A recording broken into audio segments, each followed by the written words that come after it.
Welcome everybody to my review of Star Wars Racer Revenge. This is a PS2 classic put onto the Ps4. And all I gotta say is, wow. I never played the sequel to Star Wars Pod Racer from the N64.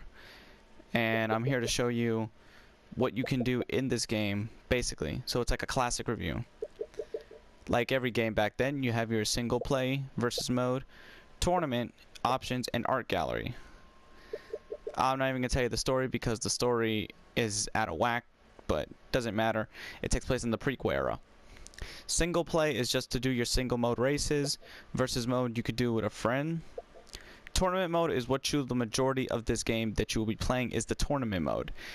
To rank up your vehicles, rank up other racer, unlock other pod racers, and so on and so forth. So I'm going to be taking you into just a race to show you how this game works and how it's very similar, because the original game for 64 I thought was really fun.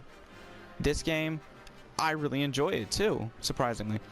Now I'm gonna show you the characters you have. Obviously you have Anakin, who has returned for the game.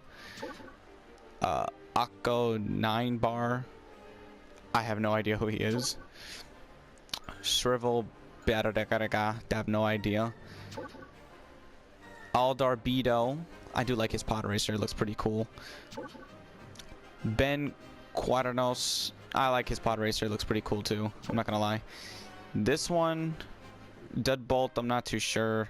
Frickin' got bear claws for energy ports. Audi Mandel, not really a fan of. Tomito whatever. His I'm not really a fan of either. Gleg Hodfast, I kind of like his pod.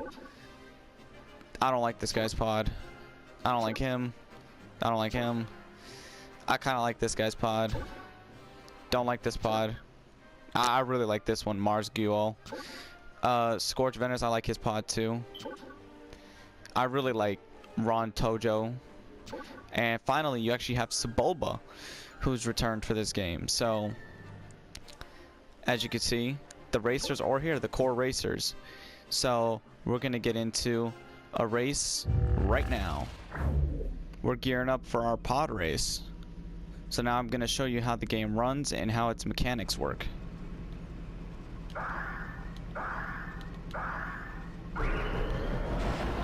And for a racing game, even though it's not like today's racers focus on cars and wheels, I like racing games like these.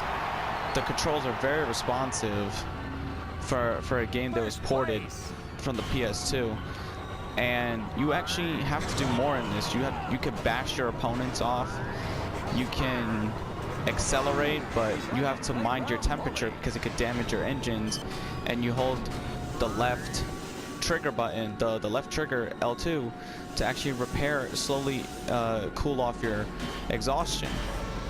So it's like, think of it as a Star Wars Mario Kart without power-ups, basically. It's just straightforward racing, and the maps to race on, such as this one, I really like them. You know, they're not too complicated and they're not too basic. They each have their own different type of feel to them. Like this one, you crash a lot, but I'm trying to stay ahead because I don't want to mess up. You can go 3 rounds, 5 rounds. They have other modes. They have practice. They have the tournament where you can win the trophies. And the races are overall, it plays every music from the prequel era, because obviously this is a prequel era based game. I don't know if it's, well, I'm pretty sure it doesn't count as official canon anymore because of Disney now owning Star Wars. But Star Wars Pod Racer. Now for the graphics, at the time the graphics look really great. I mean, I don't have an issue because I accept the fact that this was a PS2 game. For a Star Wars game, I mean, yeah, the graphics of the environment could be a little bit tad better. I mean, the pod racers look fine. And speaking of the pod racer, you can change different perspectives. You could drive in first person, which I'm still trying to master. Third and first person, a hybrid. Close-up third person and far third person, but I'm more of a preferred back third person type guy.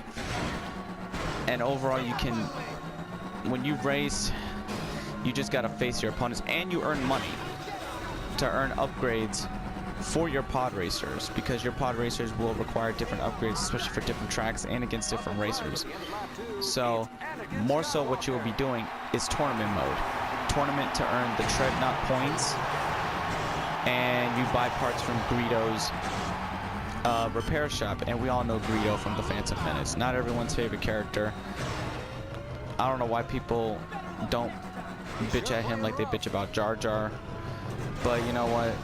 That's me, because really I have more of a problem with Greedo, because Greedo is supposed to be inspired of a stereotypical Jewish person.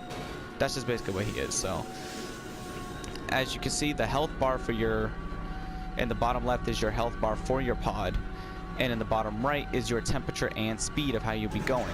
As you can see, I'm accelerating, that's making the temperature go up, but when you start beeping, that becomes a problem. The map is pretty accurate. You can see how many KOs you get in the top right, and your top left is the lead plus time limit and your laps. And everyone is way behind me, so I'm pretty much going to finish this race off and end the review with a victory in hand. So all I gotta say is, Star Wars Pod Racer, it's a great classic, and I'm glad I bought it. It was worth the $10. If you have $10 on your PSN account, I recommend you download it. Until next time, guys, this is John with my review, and look out till next time.